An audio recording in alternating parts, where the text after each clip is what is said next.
আসসালামু আলাইকুম রহমতুল্লাহ, welcome to fluid mechanics. তো আমরা পড়তেছিলাম ফ্লুইডের ভিসকোসিটি নিয়ে। তো এখানে একটা সূত্র ছিল যে আমাদের ফ্লুইডের শেয়ার স্ট্রেস ইকুয়াল টু হচ্ছে মিউ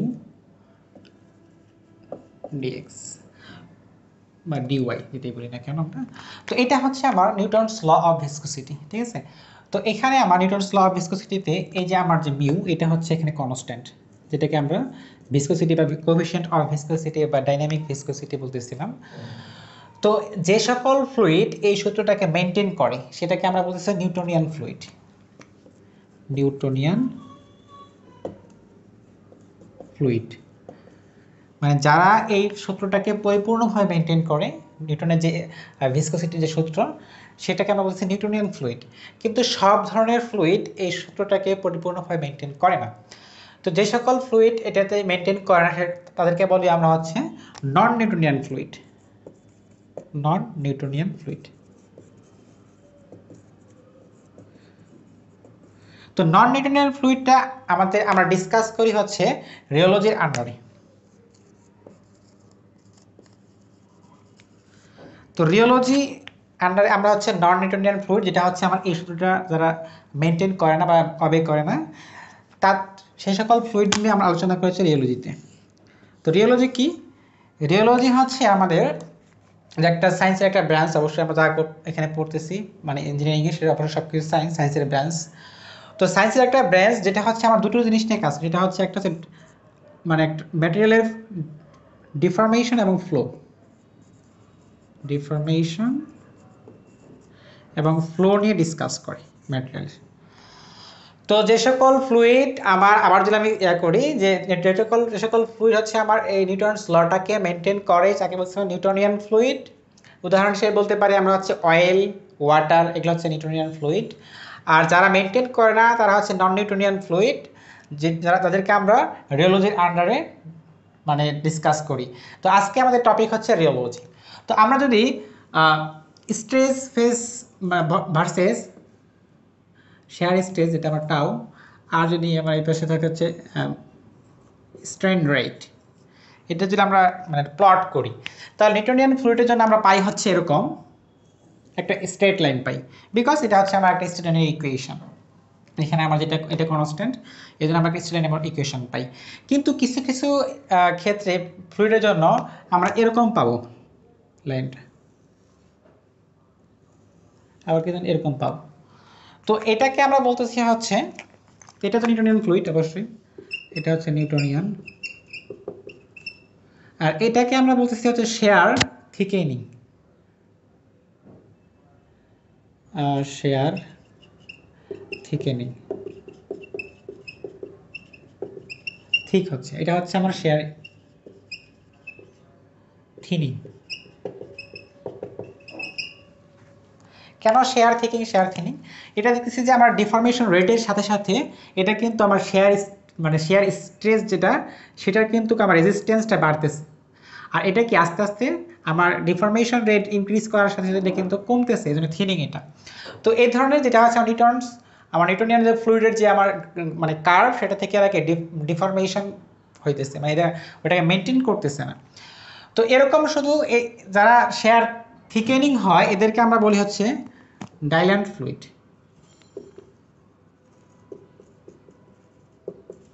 আর এটাকে বলা হচ্ছে সিউডোপ্লাস্টিক। আমরা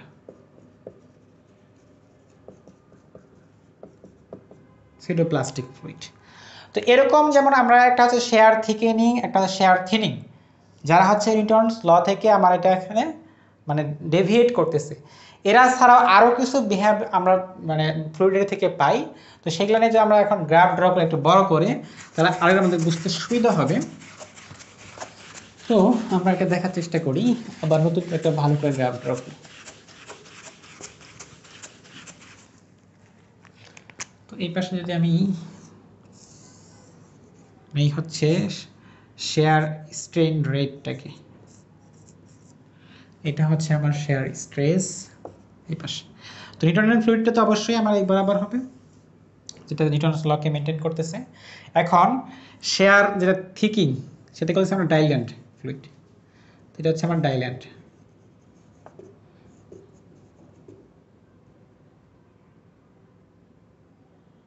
ডাইলেটেন্ট ফ্লুইড। আর এটা হচ্ছে আমার কি, এই পাশে এটা হচ্ছে সিডোপ্লাস্টিক।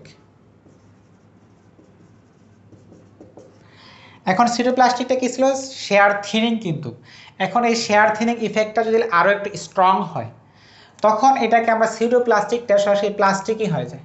এটা যদি আরও স্ট্রং হয় তাহলে এটা কি আসলে তখন প্লাস্টিকই হয়ে যায়, তখন এটাকে আমরা প্লাস্টিক বলি, প্লাস্টিক, এই ফ্লুইডটাকে আমরা প্লাস্টিক ফ্লুইড বলি। প্লাস্টিক যেটা, এটা হচ্ছে একেবারে লিমিটিং, যেটা সেই লিমিটিংটাকে বলতেছে বিংহাম ফ্লুইড।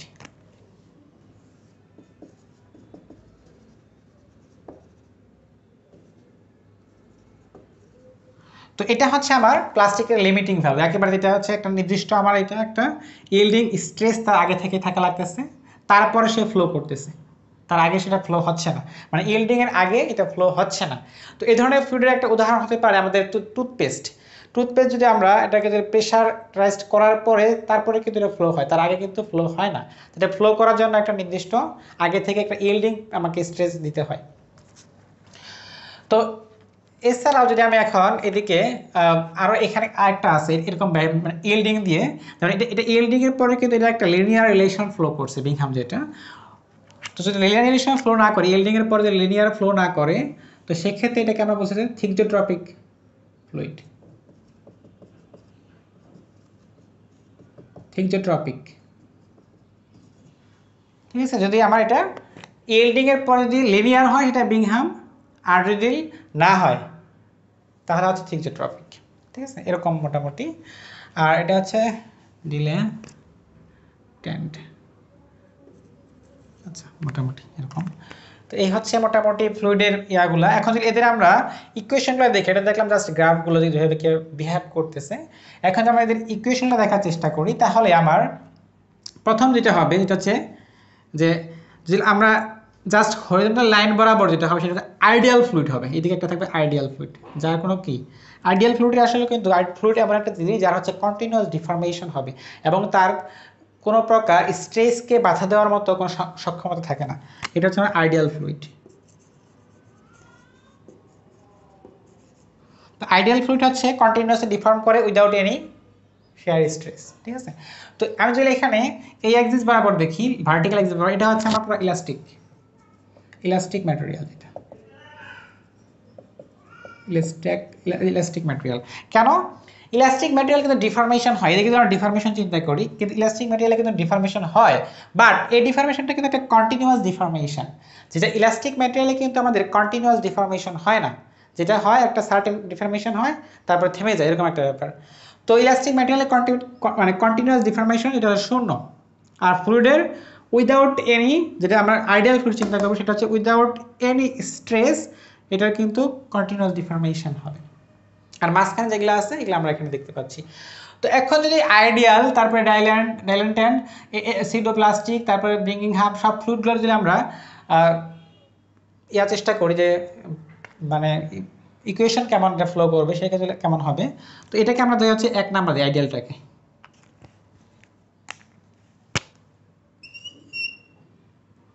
তারপর এটা কিন্তু 2 নম্বর, ডিলেটেন্টটাকে দিলে আমরা ডিলেটেন্টটা যদি আমরা 2 নম্বর ধরি, আর নিউটনটা 3 নাম্বার ধরি, এটা ধরি আমরা 4, এটা ধরি 5, এটা হচ্ছে 6, এটা হচ্ছে আমার 7। তো এই 7টার মানে আমি ইকুয়েশনে যদি মানে এক্সপ্রেস করি তাহলে কেমন হবে, ঠিক আছে। তাহলে প্রথমে যদি আসি আমরা এই সাইডে সাইডে দেখি যে 1 নাম্বার যেটা আইডিয়াল ফ্লুইড। তো আইডিয়াল ফ্লুইডের ক্ষেত্রে আমার কিন্তু স্ট্রেস হচ্ছে 0, শেয়ার স্ট্রেস 0। 2 নম্বর যদি আসি আমরা, 2 নম্বরে কি, 2 নম্বর হচ্ছে আমার ডিলেটেন্ট, যেটা আর কি ডিলেটেন্ট ফ্লুইডে আমার হচ্ছে হবে যেটাতে আমার যেহেতু গ্রাফটা একটু বাঁকা, সো কার্ভটা কিন্তু আমার একটা এরকম ফ্লো করবে, এন আসবে একটা, এনের ভ্যালু যে কোনো হতে পারে, সাধারণত দেখছি উপর দিকে যাচ্ছে আমি এনটা একটু বড় হবে, নাম্বার হবে। তারপরে এটা আসতেছি আমরা 3 নাম্বার যদি চিন্তা করি, 3 নাম্বার কি নিউটনের ফ্লো, এটা তো আমরা শুধু জানি মিউ ডিউ ডিএক্স বা ডিওয়াই, যেটা চিন্তা করতে পারি আমরা। একই কথা, যেদিকে আমরা এক্সট্রা চিন্তা করি না কেন। তো এরপর 4 নাম্বার হচ্ছে কি, আমার 4 নাম্বারে আছে সিটোপ্লাস্টিক। সিটোপ্লাস্টিকটা আমার এটার মতোই হচ্ছে, ডিলানেটের মতোই হচ্ছে, কার্ভই হচ্ছে। তো এখানে আবার কার্ভটার মানে এই পাওয়ারটা অন্যরকম হবে আর কি। সো এটাকে আমরা আপাতত ধরে রাখতে পারি হচ্ছে এটা এরকম হবে, বাট এটা পাওয়ারটা অন্যরকম হবে। মানে এখানকার যে পাওয়ারটা হচ্ছে এরকম পাওয়ারটা আলাদা রকম হবে। এটাকে আস্তে আস্তে ইনক্রিজ করতেছে, এটা কিন্তু ডিক্রিজ করতেছে। তাহলে একটা কি প্যারাবোলা শেপে, প্যারাবোলার যে ইকুয়েশন অনেকটা কিন্তু প্যারাবোলার ইকুয়েশন এটাকে ফলো করতেছে। ঠিক আছে। তো এরপর যদি আমরা 5 নম্বরে যেটা আসছে হচ্ছে প্লাস্টিক, এটাও এটা বেশি ইফেক্ট একটু বেশি, বাট মানে কার্ভটা একটু বেশি হচ্ছে, মানে এই এনের পাওয়ারটা একটু বেশি হবে, মানে এটাও হচ্ছে সেম এই ইকুয়েশনটাই হবে। ঠিক আছে, কিন্তু এই এনের ভ্যালুটা অন্যরকম হবে। এরপর যদি আসি আমরা বিংহাম যেটা আর কি, তো বিংহাম এটার ইকুয়েশন হবে হচ্ছে আমার যেটা আগে থেকে একটা আমার কি আছে স্ট্রেস, আগে থেকে এখানে ইয়েল্ডিং স্ট্রেস ডেভেলপ হয়ে আসছে। তো এখান থেকে একটা কনস্ট্যান্ট আগে থেকে নিতে হবে আমাকে। তো এটা আমরা সি ধরি প্লাস একটা কনস্ট্যান্ট সি আগে থেকে ধরে রাখলাম। তারপরে কি হচ্ছে, তারপর কিন্তু আমার এটা স্ট্রেট লাইন ফ্লো করতেছে, মানে হচ্ছে আমার এই যে ইকুয়েশন এটা কিন্তু ফ্লো করতেছে। সো আমার মিউ D U D A D Y এটি হচ্ছে। তো এরপর যেটা হচ্ছে থিকজোট্রপিক। থিকজোট্রপিকের আগে থেকে একটা আমার ইয়েল্ডিং স্ট্রেস আছে, আবার পরে কিন্তু এটা কিন্তু কার্ভ ফ্লো করতেছে, এটা কিন্তু স্ট্রেট লাইন ফ্লো করতেছে না আমাদের। সো এটার জন্য আমার ইকুয়েশন হবে আগে থেকে একটা কনস্ট্যান্ট, দেন কি, দেন হচ্ছে আমার কার্ভের ইকুয়েশনে কি পাওয়ার থাকবে, সো পাওয়ার। তো এভাবে আমরা যদি ইকুয়েশনগুলো দেখি যে কোন ফ্লুইড কীভাবে করতেছে। তো এখানে আমার নিউটনিয়ান ফ্লুইড এই 3 নাম্বার, এটা বাদে বাকিগুলো সবগুলো আলোচনা হচ্ছে আবার রিওলজিতে। এটা হচ্ছে আমার নিউটনিয়ান ফ্লুইড। ঠিক আছে।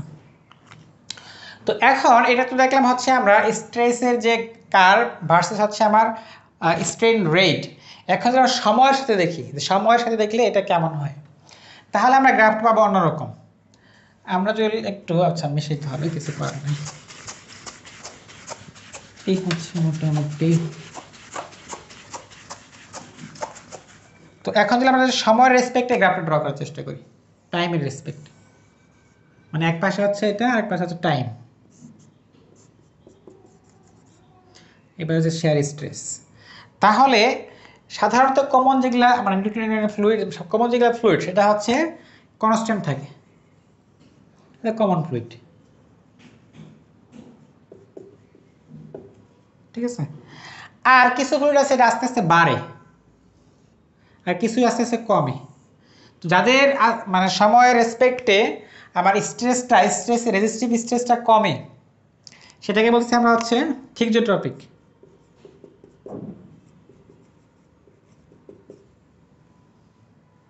আর এদিকে হচ্ছে রিওপেকটিক, যাদের আস্তে আস্তে বাড়ে, এরকম ব্যাপার মোটামুটি। তো এই হচ্ছে আমার স্ট্রেসের সাথে বিভিন্ন রকম স্ট্রেইনের যে বিভিন্ন ফ্লুইডের মানে রিলেশন বা বিহেভিয়ার। তো এরপরে আমরা নেক্সটে আমরা এই ভিসকোসিটির উপর কিছু প্রবলেম সলভ করব। তারপরে আমরা সামনের দিকে সারফেস টেনশন সহ বিভিন্ন কিছু নিয়ে পড়াশোনা করব। সবাই ভালো থাকি, আল্লাহ হাফেজ। আসলে গরমের মধ্যে ক্লাস নেওয়াটা খুব কঠিন হয়ে যাচ্ছে। আসসালামু আলাইকুম রহমতুল্লাহ।